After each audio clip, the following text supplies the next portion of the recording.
Oi, you're tuned in to Jai That Aussie Metal Guy, so make sure to hit that like and subscribe button so you don't miss any of his sick content. And remember, stay brutal, you legend. G'day, legends. It is Jai, that Aussie metal guy, back again for another edition of Crankk'd Up, the podcast where we throw horns, dig deep, chat with some of the most influential and passionate names in the heavy music world. Today, I'm joined by a true innovator in progressive extreme metal, violinist, clean vocalist, and founding member of one of Australia's most boundary-pushing bands, Tim Charles of Ne Obliviscaris. They're about to embark on a huge national tour with Psycroptic, playing Citadel and Exul in full, and Ne Obliviscaris are a band that I'm always pointing out how good the Australian metal scene is. So, Tim, thank you for joining me, mate. Thank you very much for having me. We're definitely excited to be back and playing some shows in Australia just around the corner. We are all looking forward to it. I know I am as well. So, you guys have been carving out a legacy since 2003 roundabouts. Looking back, what moments would you say kind of shaped the identity of the band the most? Oh man, that's a very broad question. What shaped our identity the most? I mean, I think that there's different turning points, through our history, of course. I mean, I think that um, a lot of it is just about finding the courage to learn how to be ourselves as an artist. So, you know, I guess one of the big turning points initially is just the different membership changes we had in the early years. Zen and I, started the band back in 2003, and very quickly the original lineup kind of fell apart, and we started recruiting you guys. And while we were doing that, I was like writing stuff on guitar. Uh, you know, all of a sudden the songs became 10, 15 minutes long because that's kind of what I was into. Everything I was listening to was like that, whether it was classical music or whether it was stuff like Opeth, Blackwater Park was one of my favorite records at the time, or whether it was non-metal stuff like a band like Sigur Rós, where most of their songs were like, 7 or 8, 10 minutes long as well, in more of a post-rock genre. And so, um, you know, over time, it was just, those different things that would give you confidence to be yourself, really. I guess, probably the biggest turning point for us was actually getting Portal of I released above all else, because it took us 9 years. We kind of used to joke, but kind of serious, that we thought the band was cursed because every time we took one step forward, we took, two steps back, and uh, we just could not get that album released. We had so many different issues, from injuries to, our guitarist Benji being deported and having to wait a year and a half for him to get a new visa to be able to come back, to then losing Dan on drums and then having the album done but no drummer. We had this all of these issues that caused delays for a number of years. But when Portal by finally came out in 2012, that was really when the tide changed, because it was from that moment that we started to realize that, hey, people seem to be really connecting with this, and maybe we're onto something here. Yeah, well, Portal of I really marked you guys to the world, and you were doing something truly, truly bloody unique, from Australia as well. But in the music, there, mixing in the violin as well, and the sound was just absolutely amazing. I remember seeing a film clip from you guys, and I was just absolutely blown away with that mix of the beauty and the brutality of it all as well. It just kind of seemed to seamlessly all work together and just kind of captivated me because you were doing your own thing as well at the time.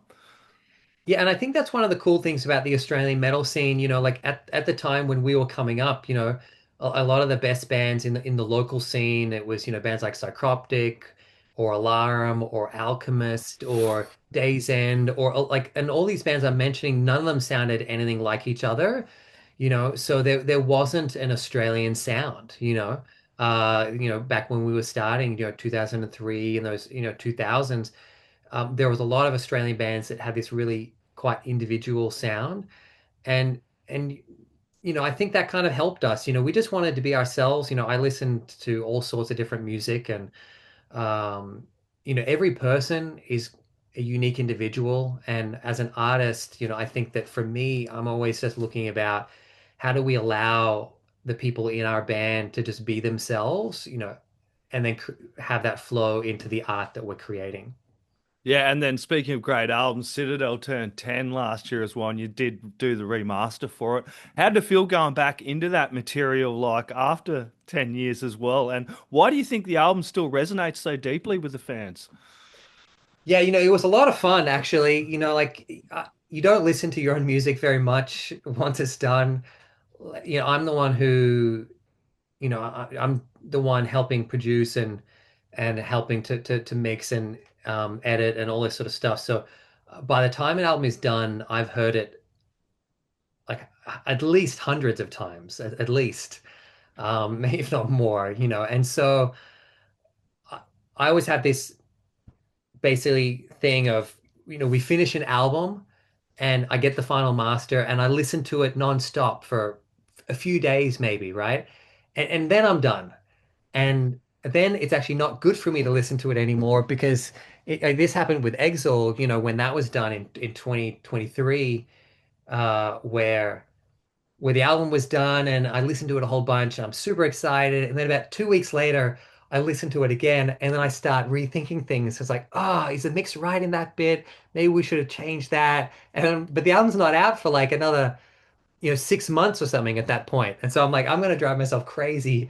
So I like banned myself from listening to it basically, and then just had to like trust that no, trust that the work that we did and what we were doing is going to come to fruition and that we've done a good job. And the ability to go back to Citadel, which, I would listen to the songs really just for practicing for tours. So I'd be on the plane and I might be listening to the set that we're going to be playing on that tour, that sort of thing. But if it's not in the live set, I'm probably not listening to it at all. And um, it was really cool to go back to Citadel and really delve into the detail that you're really not focused on that much after it's done. And to realize that, how much I still love the songs, like Painters of the Tempest, I still think is, one of the best things that we've ever written, obviously as a big 23-minute epic, um, Pyrrhic, Devour Me Colossus as well, just songs that I'm really, really proud of. And I think that's what it showed for me that 10 years down the track, hey, we're still really proud of this and it's still, just as good.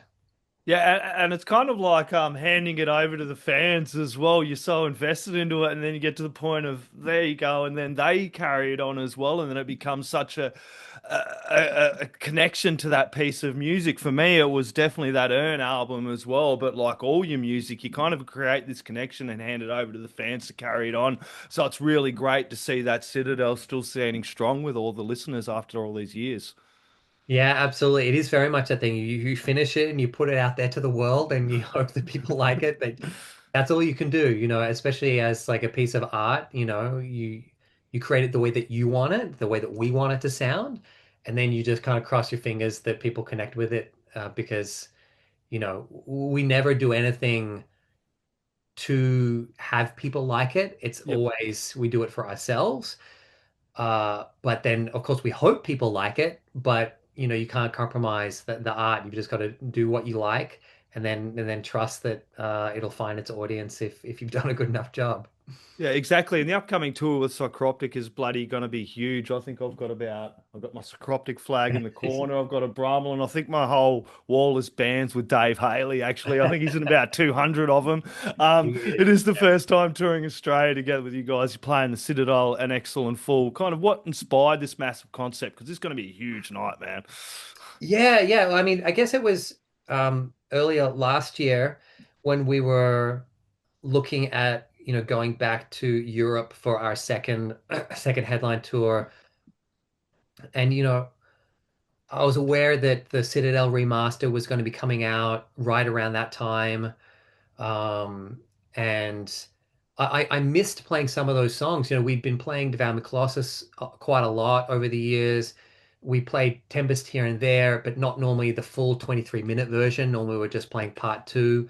And we hadn't played Pyrrhic that much in a little while. And I loved the idea of being able to go back and revisit those songs and be able to have a show that offered something different to the fans, whilst at the same time, our most successful record has actually been the new one, Exul. Now, when I had this idea, I kind of pitched to the guys, like, hey, what if we did, both in full? And of course, the first question was like, bloody hell, how long will that show be? Well, 2 hours. And it's like the last two we'd done before that, it was about a 100-minute show, so this is about 20 minutes longer. Uh, and in the end, it was really just talking to the vocalists. It was like myself, talking to James, and then talking to Dan on drums.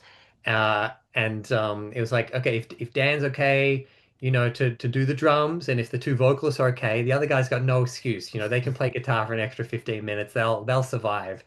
But if Dan says his legs are gonna fall off, well, maybe we should listen. Or if someone's going to lose their voice, we should listen too. But, everyone was up for the challenge and it actually went really well. It was a different type of show. There's a bit more ebb and flow because there's a few more, shorter, like non-metal tracks mixed in, different acoustic parts and things like that.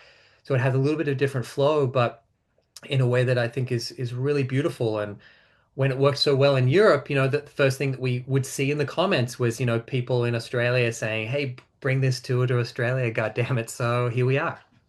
Yeah, well, that's what I was touching on, thinking of too, as you were talking about the tour and all this, how well you guys go over in Europe. Yous are a band when I'm out and talking about the Aussie metal scene. And I said, we've got these bands like Ne Obliviscaris that are killing it in Europe, and we need more exposure for them in Australia. What's it like coming back to Australia and being able to play these kind of shows? Because yous are over there a lot, and yous are very well loved over there, and I do believe yous are a band. I know you've got a big following in Australia, but I think he's could always have a bigger following, you know what I mean? So what's it like coming back here after all that? Yeah, it's funny. Like I don't really get nervous very much. Yep. But sometimes I feel like I get a little bit more nervous for shows in Australia because the history is so long. There's so many Yep. more friends there, a family, and all that sort of stuff. You go to the other side of the world, even though these days, like, obviously a lot of people know who we are. It feels a bit more anonymous when it's not your own country. Yeah. I think it's maybe just a mental trick I play on myself, but it's a wonderful thing. Like we've been so grateful to be warmly welcomed, increasingly so all across the world. Yep. But the reality is for us, the Australian fans have been supporting us for a really, really long time. When Citadel came out, we were going to Europe and we're playing to like 100, 150 people, right? Yep. Whereas, when Citadel came out in Australia, we're playing for, maybe 700 or 800 people to turn up to the shows. And so the Australian audiences have really been supporting us for a long period of time. And we don't forget that. We don't forget that Australia caught on first, and that they've given us so much love. And it was a success that we had in Australia that gave us confidence that maybe it would translate, that maybe it's worth trying to go to the US and Europe and see if those people might like us as well. So it's always a really special thing to play across Australia and to do it with, what we think is one of the best metal bands in Australia. Psycroptic is really cool as well. Yeah, you guys have a huge legacy in Australia and the extreme metal scene as well. So it will be a great night. What's it kind of mean, kind of unite you guys to kind of unite for this national tour? Yeah, it's really cool. Psycroptic's been a band that we've looked up to for so long, and there's a lot of mutual respect there. And, we just love to tour with bands that we really love. And we thought that it would be a cool combination. Like, obviously, like a lot of people are really excited about the combination of both bands. And yet at the same time, there's also some of our fans that don't know Psycroptic that well. And so we're really excited for them to get the chance to see them for the first time because as you would know, Psycroptic are unbelievable live.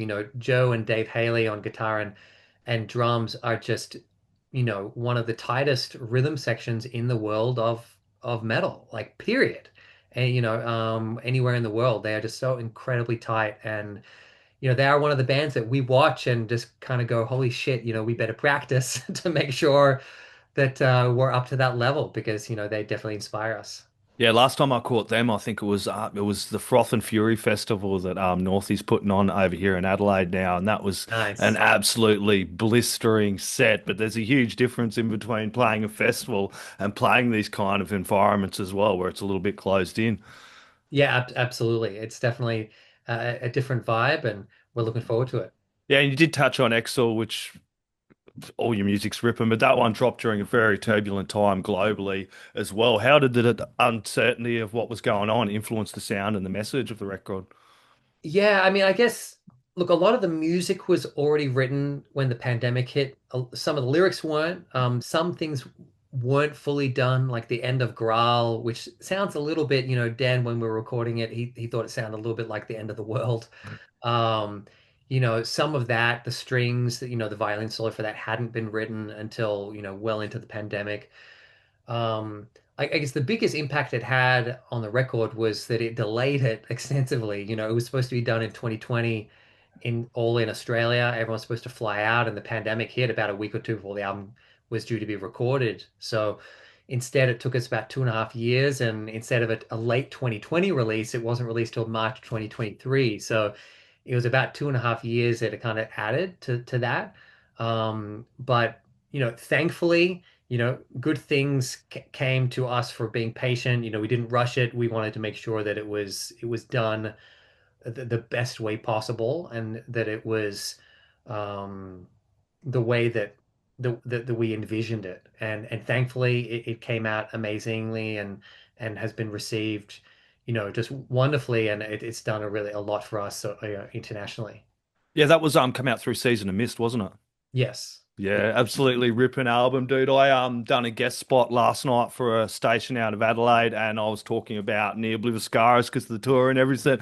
And I picked out the Misery Chord track, but the whole album and all your albums, it's just like it's one of those bands for me that I can't just play one song. I have to hear the whole album because I go like it's on a journey. Is that the way that you create and you envision these albums when you make them?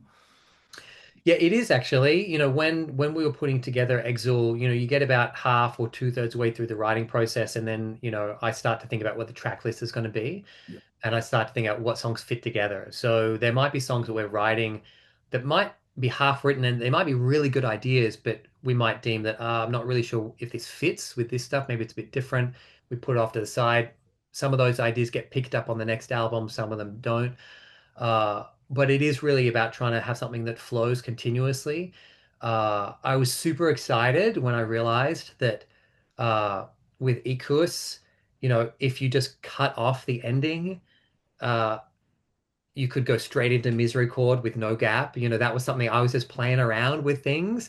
And originally Ikus, like, you hit the last chord and it was going to be like a ring out, like a lot of things. And I remember just doing an edit of like just deleting the last chord of Ikus and just being a cutoff of and then bang straight into Misery Chord. And I was like, oh fuck yeah, this is amazing. So I'm always thinking about that when we're kind of, I guess, half to two-thirds of the way through the writing process, thinking about what fits together. And as soon as we did that, I'm like, okay, great, that's the first half of the record. It's going to be Ikus, music chord 1, 2, and that's half an hour of music. And then it was just working out, okay, what's the track for the rest? What's going to come next? We knew Graal was going to be at the end. End up adding Anhedonia to kind of wind that down a little bit more, after Graal. And then, throw Suspire in the middle, and that's the record. Yeah, dude, compared to the works like Portal of Eye or Urn, where do you see this album kind of sitting in the arc of the discography in terms of growth and change for you guys? Yeah, I mean, I think that every album we've learned and grown quite a lot. The sound keeps changing a little bit each record. We keep exploring and experimenting, uh, you know, quite a bit from record to record. You know, who we are and how we write is quite different compared to Portal of Eye, for example. Whilst at the same time, there's a lot of, similarities and consistencies also. So, it's really just another step for us. I love all of the records. I think the songwriting is great on all the records. People have their favorites, in part because, when you have differences, things are going to appeal to some people more than others. But it's been really great to see the success of Exile. It has been our most successful album so far. And that's what you want. You want obviously people to be excited about the new stuff you're doing. Because as long as people are excited about the new stuff, it gives you a great chance to keep growing.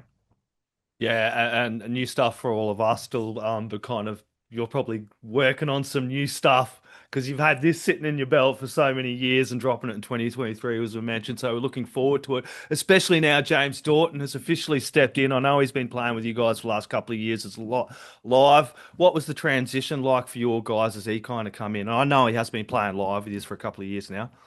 Yeah, yeah, it's been really amazing. Originally when he jumped on, he learnt the whole set on 10 days notice, which was, obviously not something that was planned. Zen unfortunately had to pull out of a tour in Europe this couple of years ago on short notice, and uh, we were just blown away by how quickly he learned the material, how quickly he learned the lyrics. It's like a 100-minute show, and within about 2 or 3 shows, he's like totally fine with the lyrics. And I'm like, I find lyrics hard to memorize. I can memorize a 20-minute like violin solo easily, but lyrics I have to work at.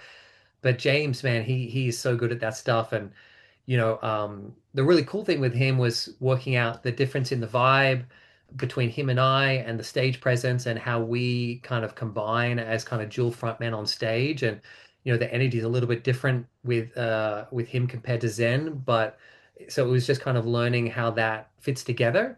But every show, we've been learning, and we must have done more than 100 shows together already. So by now it's very much a well-oiled machine. We're super excited to kind of show him off for the Australian audiences because we do think it's the best version of the band live that we've ever had. Yeah, well, having that feeling as you're talking about on stage, were there any specific performance besides what you said or moments that you really confirmed that you're like, yeah, this is going to be a right fit for the band?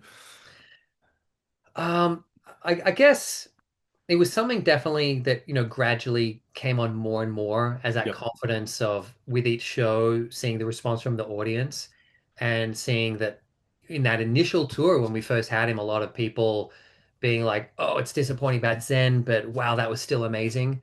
To then you fast forward a few months when we were touring the US and we realized that like, oh man, this is actually the highest peak we've ever gotten as a live band, because the whole band was continuing to work and grow, and we're kind of pushing James, even though he was just like filling in at the time, to rise to the level that we were all trying to seek, and we were having so much fun with that, with the live show, and just trying out new things, trying out different ways to interact with the audience, and just seeing how the audience was connecting with the live show overall just gave us so much confidence that we know this works. So obviously we gave a lot of time to Zen because we were hoping for a long time that he would be coming back, but when he made that decision that it was best for him to kind of move on, we obviously respected that, and knowing that, well, hey, okay, well that sucks. Zen was an integral part of the band for a long time, but at the same time, we knew we were in good hands moving forward.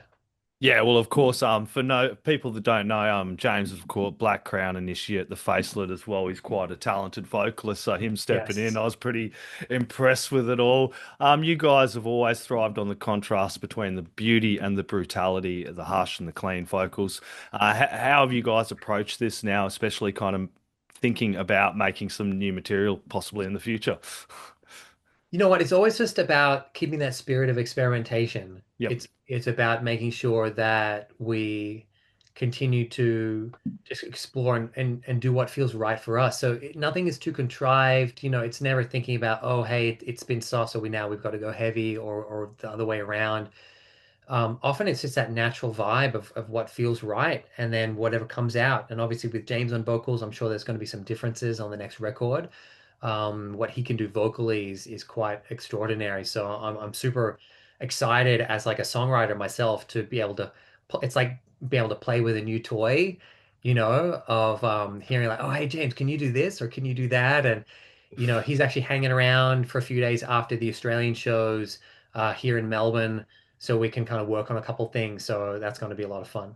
Yeah, well, that's exciting. That's what my next question was going to be. As a songwriter, it has got to kind of fire up again. I love the way you guys have always approached each chapter with a new enthusiasm. You know what I mean? You got James stepping in, and it's just an exciting time for you guys as well. Instead of going, everything in life happens for a reason.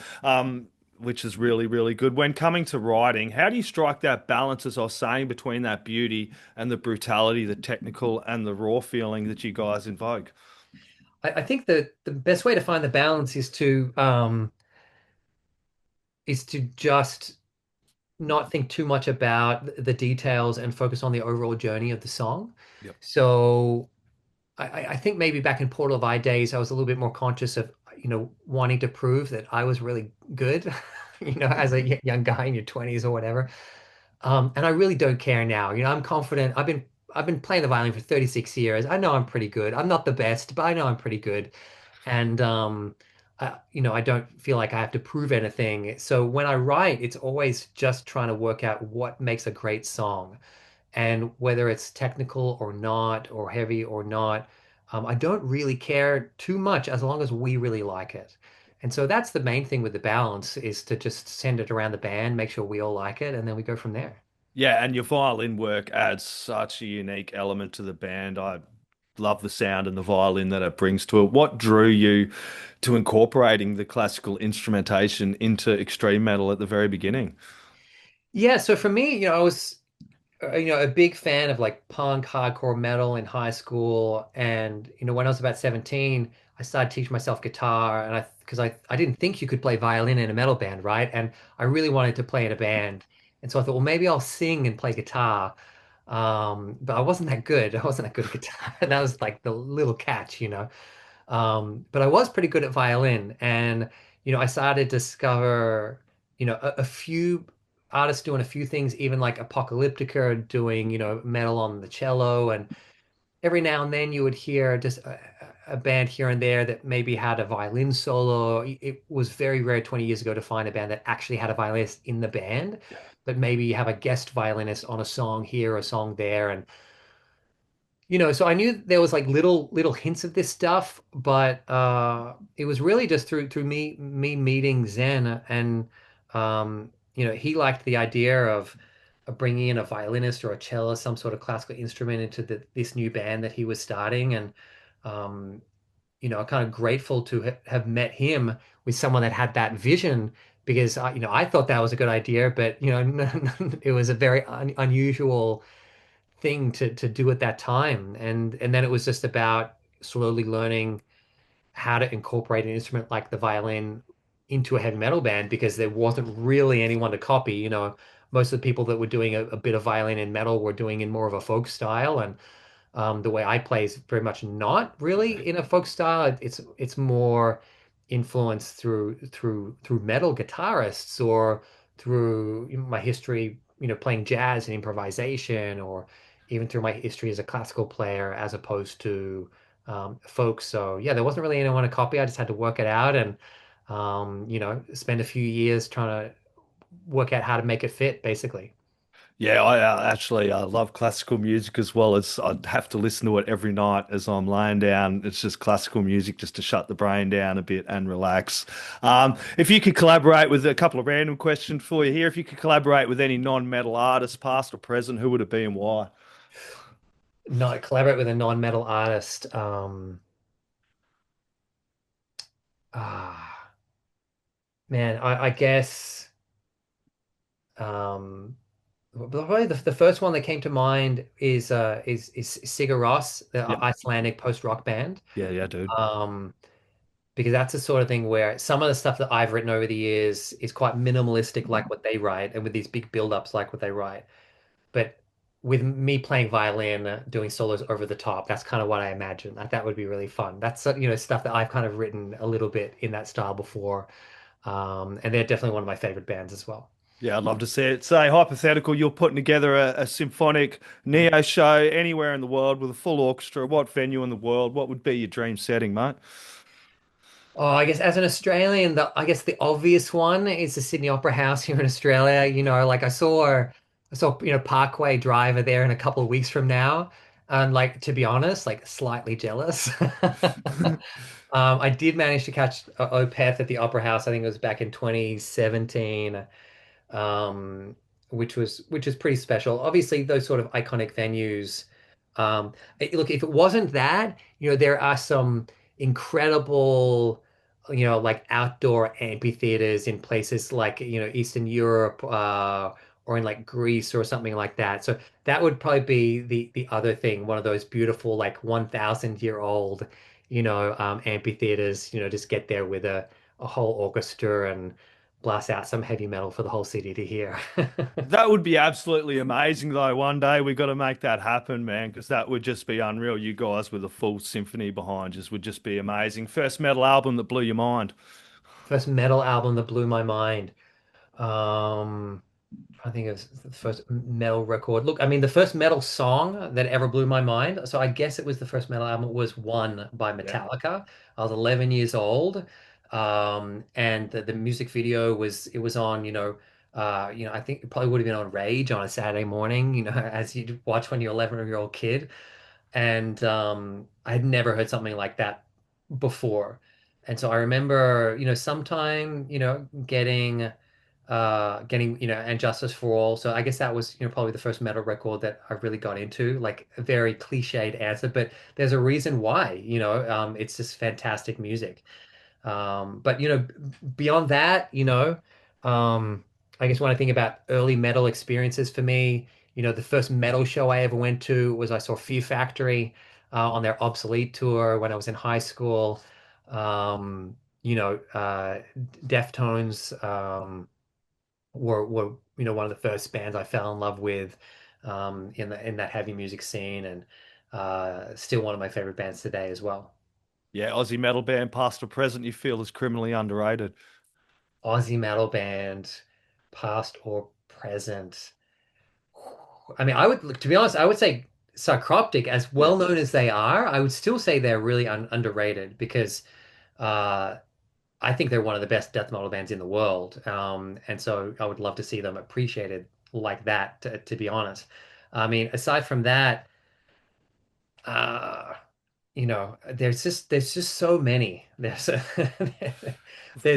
so many that we have. Caligula's Horse are incredible. Carnival, one of my favorite bands. They're obviously appreciated pretty well, but even could be a lot better.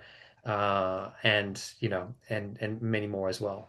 We have a crazy, crazy good metal scene. It's We do. absolutely amazing. I started doing this about 10 years ago, just going to, I think it was a heavy SA put on by, again, Northie, and then going to Yeah. a new dead metal fest later in that year and was just blown away by the quality of talent we have here Yeah. in Australia. It's absolutely mind blowing. And you guys trying to pick out the supports at the moment to kind of go along because not only Psycroptic and you guys playing both those albums, you're still getting like local supports for this as well, yeah? Yes, it's I put up a post yesterday asking for comments, telling people that I'm going to listen to every single band, and then I I just had a quick look right now, and just I on commented, Instagram, sorry. I'm sorry.